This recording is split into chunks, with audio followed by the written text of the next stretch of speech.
The here and now is the time to be the very best you can be. And when we allow ourselves to not be accountable for the here and now, that's how we end up in a place where we're like, how the hell did I end up here? Right? You're not paying attention to I the love that. journey. Back in the day, you would have made phone calls, you would have sent out paper products, right? There was some really Yep. defined put up posters, and as we've added these layers of communications and layers of communications, and it does change the way we message, right? And so putting a post on Facebook is in no way communicating with people, Correct. right? Dropping something on Instagram, putting something out. So we try to be purposeful with what is it that we're trying to say. What's the message? What's our audience? When do we want to get it to them? What else is going on around it, right? Where do we put it?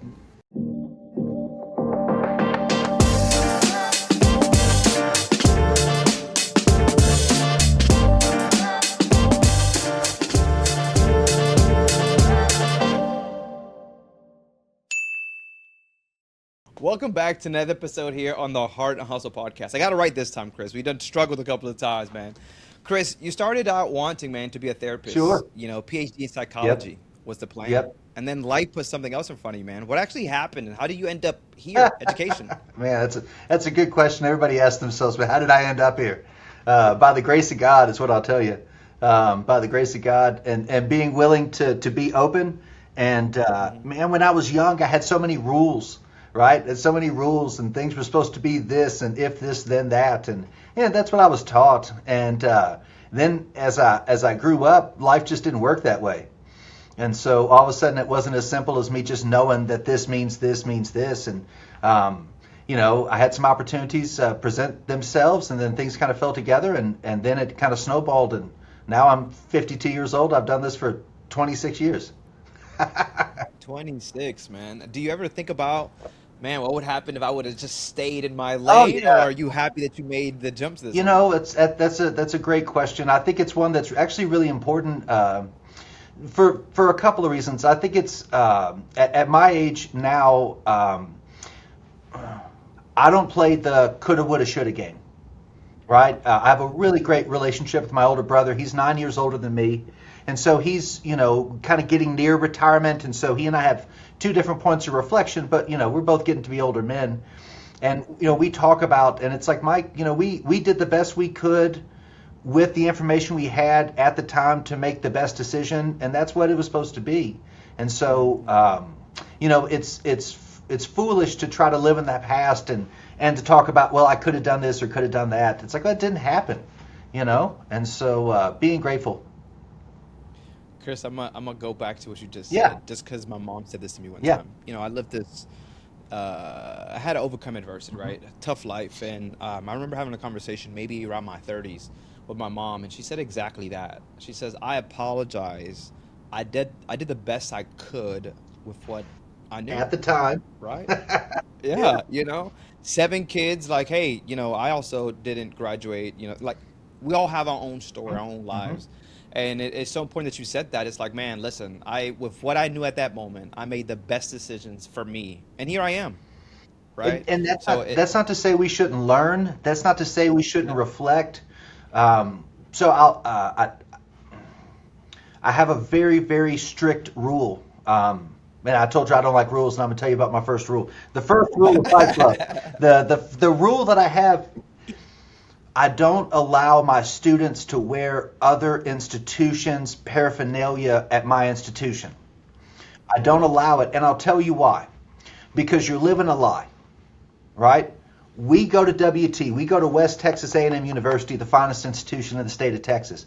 So don't come here and wear a Texas A&M shirt or a Texas Tech shirt or an OU shirt because you don't go to school there. You go to school here.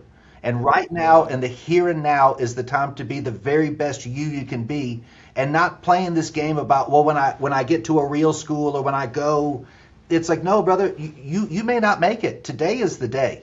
Today's the day you Yeah. got to go to class.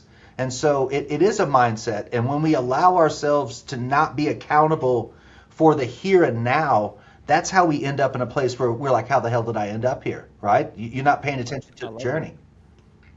Wisdom, man. You pouring out wisdom right now. You showing your age right now, Chris. The wisdom's Oh my coming great. out. So what was your first role going into the higher ed? That's really when I was in high school, I was the class president. All right. And I was in athletics. And so I did extracurricular stuff in high school. So it was natural when I got to my little private liberal arts college in Missouri. At the time in the early 90s, it was 85% Greek. I mean, the entire campus was Greek, 750 students. Wow. 750 students. Everybody is Greek. And Midwest Greek is a different kind of Greek. East Coast Greek, West Coast Greek, Southern Greeks, right? But Midwest Greeks are a different kind of Greek. There's a classicism to Midwest Greeks. So traditional fraternity house, upperclassmen, mentors, right? Junior leadership roles into senior leadership roles, right? A progression being demonstrated. So at my college, we didn't call it leadership; it just was leadership. So I was the president of my pledge class, and I took that really seriously. And then I was the social chair, and I took that seriously. And then I was the philanthropy chair, and we won the philanthropy award, which hadn't been won by a fraternity in more than a decade, because the guys all said that we couldn't outcompete the women, and I didn't accept it. And I lived with 50 badass dudes. And my pledge class, there's attorneys, there's physicians, there's dentists, there's entrepreneurs. And so I was blessed to be around a lot of outstanding guys and that leadership. So when I got to Texas State and I started, my first paid position was as a graduate assistant for student organizations. And so we had 214 student organizations. And so my job was to help them be registered with paperwork, with compliance. I had to do a couple of leadership conferences for the campus and serve on a board to allocate funds. So some really good fundamental student affairs roles in that first position. Yeah. And it was what I did at Westminster that got me the job at Texas State. And it was what I did at Texas State that got me my first professional job at UNT. And what is your role now? Vice President for Student Affairs. Wow. Yep. And when someone says students, how many times do you get the question, what is exactly student affairs, Chris? Well, they always give me the joke about students and affairs, and so I just had that one. I had that one in a meeting the other day. But no, it's a very reasonable question, right? Like what is it? When I explain it to people, it makes sense. So anything outside of the classroom, right? Housing, dining, discipline, Yeah. campus health, rec complex activities, Greek life, all the student union, all those services is student affairs. How do you stay in communication with all these different things? Because right now you're talking about the living piece of the school. How do you communicate that? Is there a gap there? Do you think that could be something better? Like you mentioned what it was from a smaller Yeah, school to now you're at this large yeah. school. I can imagine things kind of get lost in the No, midst of it. no doubt. Before we jumped on, we had just done a survey, and I was reading the students' responses, and one of them said they want deep dish Chicago pizza and Cuban sandwiches in the calf. So I was cutting and pasting that to send to our chef to say this is That's funny. fresh out of the mouths of babes. Um, but yeah, even inside that, they're like, hey, how can you communicate with us? How I wish I'd known, right? And so that's part of it is doing good assessment.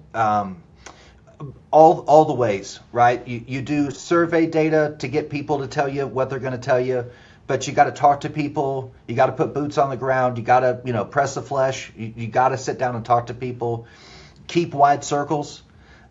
We have some architects here on campus today that were working with some projects, and so I took them around, and they were teasing me. They said, you're like the mayor. They're like, everywhere you go, you wait. And I said, well, and then one of them says, that's his job, right? Like that's literally what he's supposed to be doing, is knowing people. So there's that part of it too. Yeah, yeah. No, yeah, I think there's always that as I speak to people in higher ed, is you don't realize how much really goes on at a university. But to some of what people say, it's like I didn't even know that Yo, existed. yeah, I no didn't doubt. know, like, how do I get communicated in that? And And we can say emails, newsletters, but how do we meet people where they're at? well, and I was going to say, because you're absolutely right. But you can be on a small campus and people will tell you they don't know what's going on, and you can be at the University of Texas at Austin with 80,000 people and they'll tell you they don't know what's going on. So the fantasy, it's like, no man, if I could just get to like 1,500, I could really communicate. Just it's not true. Uh, as you and I have talked about, back in the day, you would have made phone calls, you would have sent out paper products, right? There was some really Yep. defined, put up posters, and as we've added these layers of communications and layers of communications, and it does change the way we message, right? And so putting a post on Facebook is in no way communicating with people, Correct. right? Dropping something on Instagram, putting something out. So we try to be purposeful with what is it that we're trying to say. What's the message? What's our audience? When do we want to get it to them? What else is going on around it, right? Where do we put it? And so, we have kind of a standard program, but then we'll tailor that depending on what the event is, what time of year is it, Yep. and so you can get better at it. Strategy. Yeah. Yeah, I mean, and especially if you accumulate data, right? Data says it all. You just told me just now, hey, I'm seeing what kids are wanting. Like, wow, that's a funny thing is like, hey, Chicago dish Mhm. pizza. But if you're seeing a lot of people are saying this, hell, we need to get Chicago You dish need to get pizza. the name Clearly, of it's it. a game Yeah, changer, right? yeah. Well, and don't ask for feedback that you're not willing to accept either. You True, know. true. Yeah, yeah, And yeah. so Chris, I think it's also fascinating that you were at SGA. yeah, So I'm guessing you guys call it SGA, right? SGA president, and that you got to this part in your life, man, because I don't know a lot of people that were SGA presidents. Hell, I still fight for the one that was my class because we haven't had a reunion. She kind of like doesn't care right. anymore, and it's like you spend your life still caring, man, and realize, hey, I actually love this. Yeah. Is that where the love started? Like high Let's school? say it again. Is that where the love started for you? Was it in high school? Like you gained the love of just helping students because that's really what you guys were doing at the high school level. Yeah. No, that's kind of you to say. I was like every other jerk, self-absorbed, immature, mean-spirited. I'm ashamed of what I did and what I said and who I hurt. And I look back and in my mind I was just being me, and I was like, "Hey, you're being a jerk." But I mean, in Yeah. that part of being 17 Yeah. or 27. So, No, no, you're so you right. You're know, so right. uh, I always like school. I always like school. I like to learn. I was raised in a reading home. We always had books. We always had National Geographic on the coffee table. My mom read. My dad read, and so my father went to the University of Louisville, but it took him maybe 17 years in total, maybe 14, something like that, to finish. He started and he went to Eastern Kentucky, and then he quit, and then he worked, and then he went to Louisville, and then he worked, and he had a family, and then he finally got a job in Southeast Texas, and that's when he went back to Lamar and Beaumont and finished. And so finished his undergraduate degree. And so he was a non-traditional student, in every sense of the word. My mom didn't have the opportunity to go to college. She went to it would be in essence a community college. It was like a secretarial trade school of sorts in Louisville in the 60s. And so she had that opportunity, but then as it was, they had my older brother and then my sister and then me. I come along later, and so it education was always important, but it wasn't as if everyone around us were college graduates, or we talked about college, that kind of thing.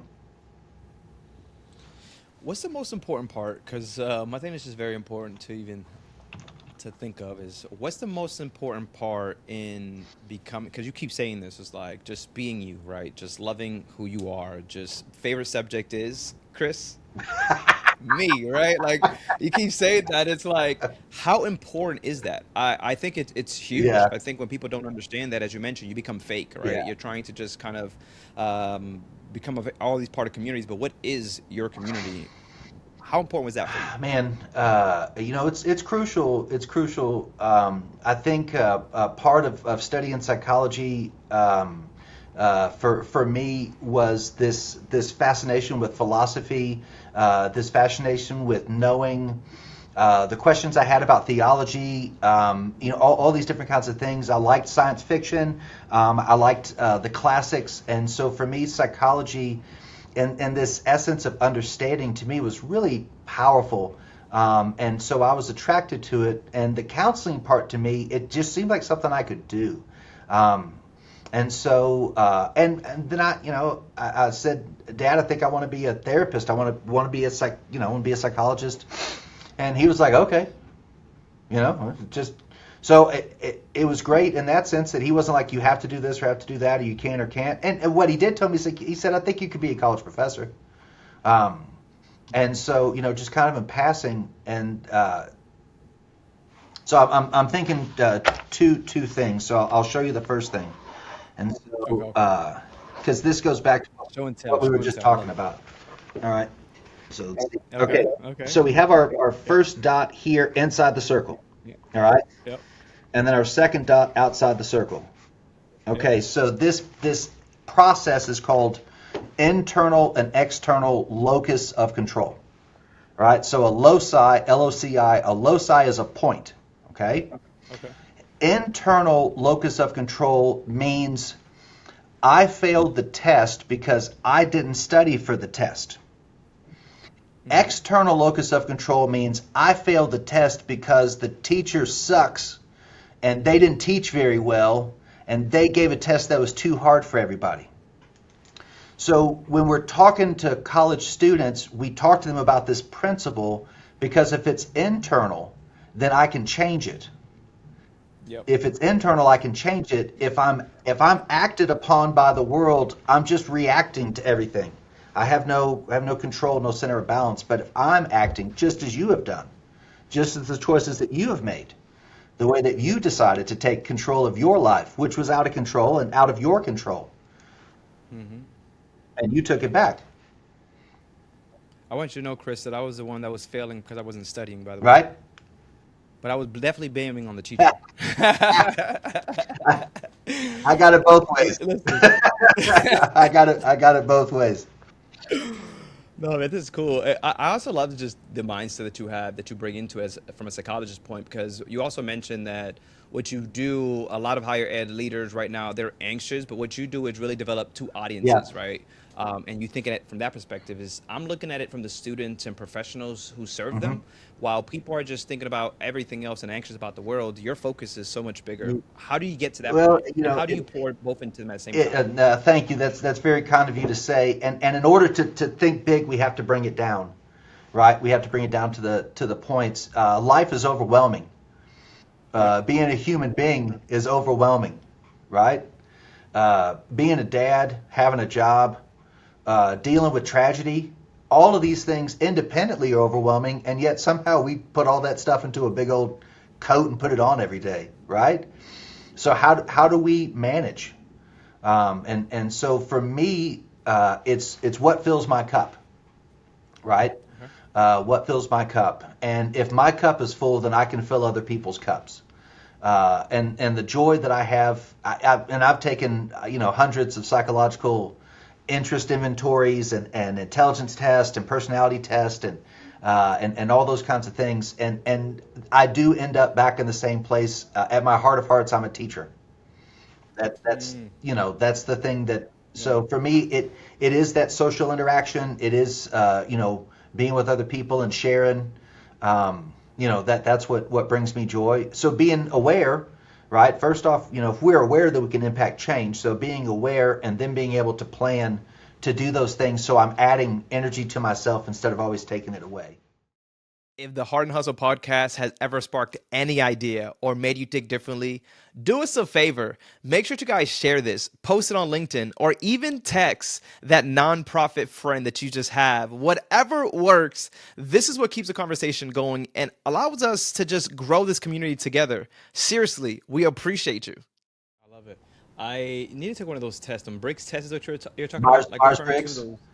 Myers-Briggs, yeah, Yeah. yeah. I haven't taken one in a long time, man. It's probably maybe when I was 20 years old is the last time I took one. I would love to know where I'm at Do you today. remember? Do you, you're Hell no, I don't yeah, remember. it, Listen, I'm 36 now, Chris. Okay, no, I'm getting older, bro. I can't remember when I was 20. introvert, extrovert, right? Intuitive versus thinking, judging, feeling. Yeah, Yeah, yeah, yeah, yeah, yeah. man. It's been a long time, man. But it is very mindset, Hmm. and it's easier said than done, though, Chris, because there are people that right now, and as you're very positive, your mind, and it's because it's in the Hmm. mind, right? It's the way that you speak to yourself, the way you carry Yeah, yourself. But there's people that can we talk to those people that right now are feeling like their jobs are on the yeah, line because of what's yeah. happening, right? The supply and demand. I mean, I think it was always coming, and we should have just planned and pivoted for this, and maybe that's what's going on. People are just freaking out in that sense. But how does someone calm themselves down in a time where we're just seeing government funding, we're seeing schools closing down, people's jobs don't like, what does that look like Man, for the mind? you know, yes. Uh, right now, the world's a scary place. But like you and I talked about in September of 2001, the Hmm. world was a scary place. Yeah. And if you were 17 in 1969, the world was a real scary place, right? Yeah. So I never want to get into the part where it's like, okay, all right, now it's bad, right? I Hmm. mean, we lived through the Civil War. We made it through World War Yeah. II. Human beings are amazing creatures, and yeah, all these terrible things are happening. I'm not naive, right? At the same time, at the same time, there's a person who's going through physical therapy that's getting to walk again. They're breaking through. I was meeting with the architects. They were talking about designing classrooms for students who are blind, designing classrooms for students who are deaf, designing classrooms for students who are autistic, right? I mean, we're about to send another rocket to the moon, past the moon. So, I mean, Mm. there's a lot of beautiful things. To anybody that's lost their job or losing their job or has cancer or lost something, I'm not at all taken away from that, right? But it also doesn't take away from the love I have for my wife or for my child or my faith. So I think that balance is important too. I agree. I mean 9/11, I remember I was in middle Hmm. school. Um, believe it or not, Chris, I was at home because I was suspended and I was hearing it on the Yep, radio. yep. Like, what? You were hearing it on the radio? What is I that? know, What is I the know. radio?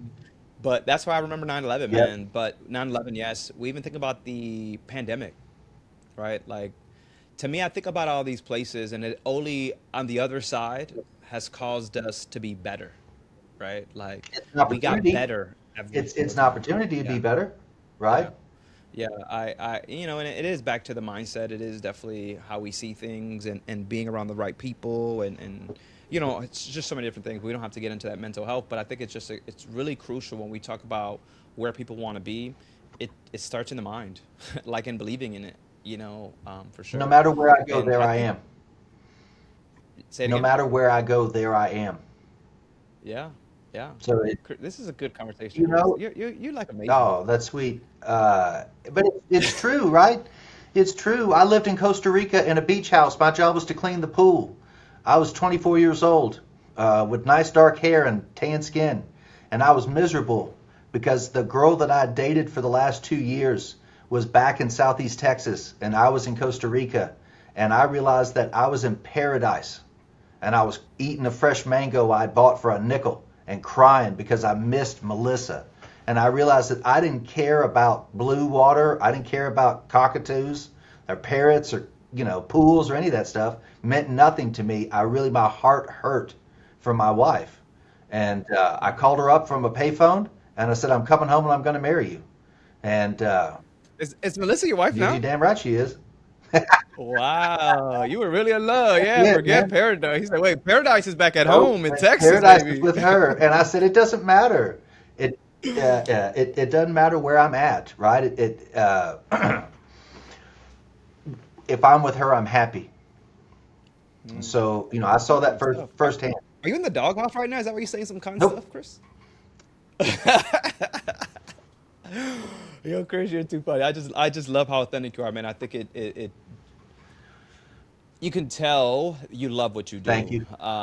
and it doesn't go, obviously for me unnoticed, but also I'm I'm happy that students are getting to see and receive that. Not a lot of times, man. Believe it or not, I was not to bash educators, but I was once told school is not for Hmm. me. You might as well get a Yeah. job, Yeah. right? And because life was happening, it wasn't because I was a bad kid, not because I was stupid, even though the grades said differently, my actions may say differently, but it's life was Hmm. happening. You know what I mean? And for you, Chris, to just always show up as yourself, it allows people to be themselves and allow people to just, understand that, man, I'm not in this alone. So for you, just be authentically you, bro. I can imagine that students come back to you. That's why you're like the mayor. Everyone probably knows who Chris is. You just got this energy, man, where you don't care who it is, man. You're just No, saying hello to everybody, respecting everybody. Because like you mentioned, you're at peace. Your wife's at home. So when you go home, I'm a happy man I'm at a the end of happy the day, man. bro. I'm blessed. Yeah. I'm You got grateful. kids too, Chris? Say it again. You got kids as I well? have a beautiful daughter. Melissa Just and just one? I, say it again. Just one We have child? one child. My wife has type 1 juvenile onset diabetes. And Okay. so Oh, okay. we got pregnant in 2007. And so they had just really come out with the pump, with the Yeah. insulin pump. And so Melissa got Hmm. on the insulin pump because it keeps your blood sugar stable. Where with the Yeah. injections, you give too much and it goes down. You got to take it, it goes back and forth. But with the pump, so she got on the pump, and we had a really great pregnancy. She was healthier in her pregnancy than a lot of women, just in general. So God was Wow. really Yeah. kind to us. But pregnancy and diabetes is dangerous, for Yeah. real. You can damage the kidneys. You can damage internal organs. And so we went, probably 3 years, and said, okay, we're going to have a window, and we're going to see if we can, have if that's what it's supposed to be. And so we kind of set a time frame, and I said, okay, I'm gonna give it up, and we're gonna do this. But I was terrified. I didn't want to sacrifice my wife to have another child. That was my fear. And so we have a window of 6 months, 8 months, whatever it was, and we didn't get pregnant. We didn't get pregnant, and I said, okay, that's it. That's That's it. it. Oh no, man. I respect that. Yeah. Yeah. Because I mean, what I realized, especially after seeing my wife give birth, is the respect I have more for a woman after that. Holy crap, I almost passed out, I did. Chris. I had to take Okay. a knee. I did. The camera turns off. The camera fades out. It fades to black. I'm out. I'm down, dude. I'm down. Oh my god. Lord, listen, Chris. They done threw that placenta in that, Oh my god. thing, The and I'm like, what in the the world is this? surgeon asked me if I wanted to cut the umbilical cord, and all I could do was cry. I couldn't even form words. I'd never felt anything, Yeah. like that. And so luckily my mother-in-law is the man of the family, and she pushed me out of the way, and she took them clippers and she cut that umbilical cord of her first grandbaby, Oh and she's man. like, get up off the floor. I was when I seen the epidural, I always hear the story, but when I actually seen it, and listen, I'm not like physically seeing it go into the back, but I just seen them pull it out. And I'm over here hot flash. Like I'm just like trying to find where I can lay down because man, I'm not that type of listen, I'm a little sissy when it comes to just needles and all that, you know what I mean? Scared Not my type of thing. to death. Scared to death. Not my type of thing, You man. know, Not my type of thing. yeah, childbirth can make a man out of you. Yeah, 100%, man. As we were talking a little bit about students earlier, man. I really want to just kind of dig at if students don't stop needing help at 5 p.m., No, right? We talked about a first gen student has housing crisis at 10 sure, p.m., especially a first gen sure. student. Some who may need mental health resource on a Sunday. What happens right now when a student reaches out and nobody's there? Or have you guys adapted something like Yeah, that? I mean, okay. There's always somebody. All right, so that's first. Our police, Our police dispatch here at WT is 365 24/7. So number one, you can always call University Dispatch. And then University Dispatch has the resources locally, with us, and then locally all the way up. So if we have a student that's in crisis and we end up calling 911, our officers are amazing. Our officers are trained. Our officers write these heartfelt reports that I'll get, these end of shift reports where they'll talk about it, and they're holding these kids, right? These weeping men and women, right? And these officers are hugging them, right?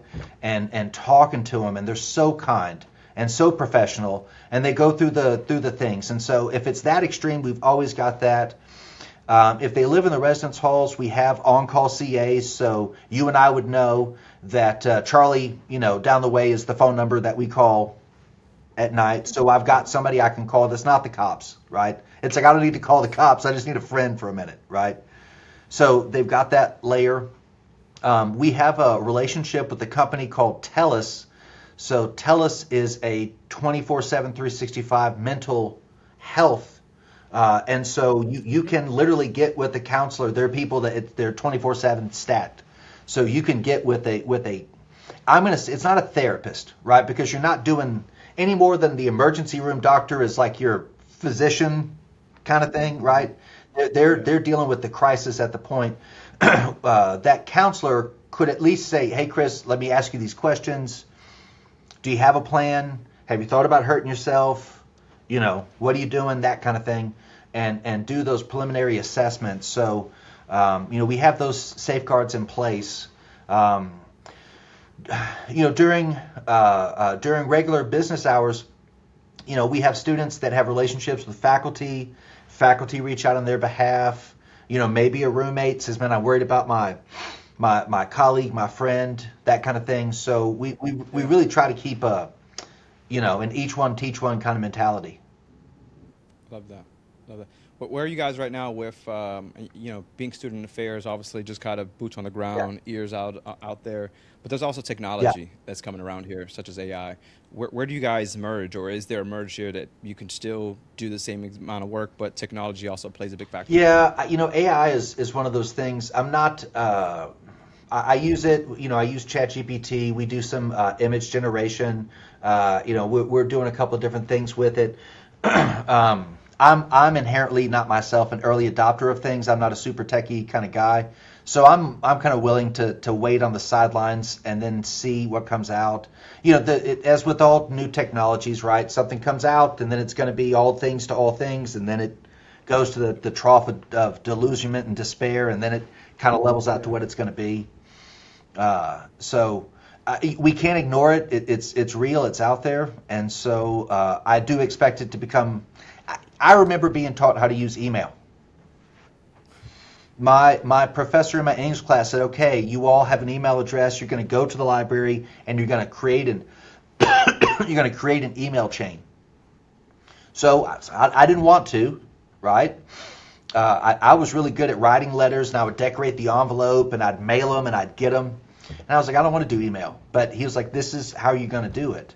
So in the same way I was literally taught how to do email or use the internet, I'll be taught how to use AI too. So I'm not afraid of it. Yeah.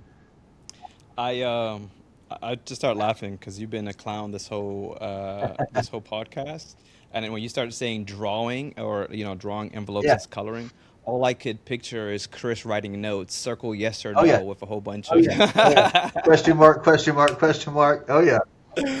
the good old days, Are you Chris. coming to my Even when you talk party? about the emo Are you coming thread, to my party? Yes or man, no? You got to meet me. We had to that work was for it. beautiful. This is back in the day when you We call a did. girl, her Good dad may times, answer the baby. phone. So you kids, you don't know. Times are not the same. I appreciate you. And as we wrap this up, man, you've stayed in this field for decades Yeah. now when other paths were available to you. We talked about Yeah. just even your past before higher ed. What keeps filling your cup, man? What does it feel like when this work actually works? I got an invitation from a governor's leadership program I was in. They were looking for mentors and mentees, and so I signed up to be a mentor. And so I'm old enough. I'm almost old enough for AAUP, and so I'm old enough now to be a mentor. And if I can do it, if I can do it, then I want to. You know, Got it. So filling your cup is really just pouring back to others. That's what fills your cup. people give to me every day. People smile back at me every day. And I'm fortunate. I'm blessed. I really am. God's been You really are, good to man. me. It's because your energy's contagious.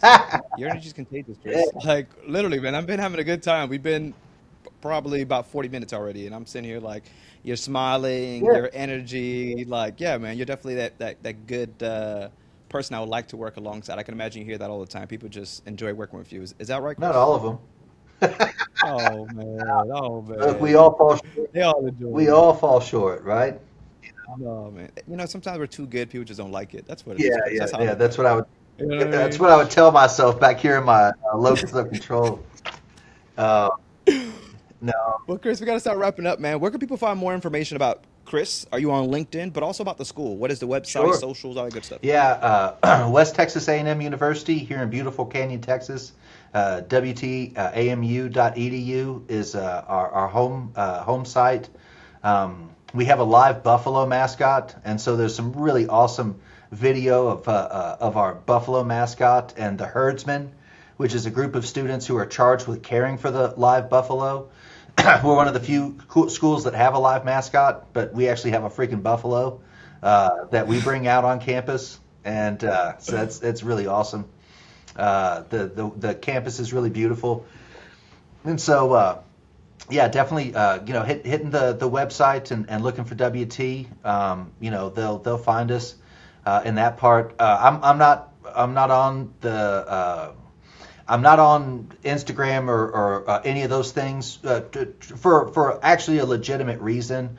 What was happening, 15 years ago when I was doing student discipline and I was on Facebook, people would send me a picture and say, "Hey, here's my ex-girlfriend and she's 20 and she's drinking a beer and you have to kick her out of school," or "Hey, this kid is a nursing major and they said something I don't agree with and so you have to kick them out of school." And I was like, I Oh my can't I God. can't be this way, and so I quit.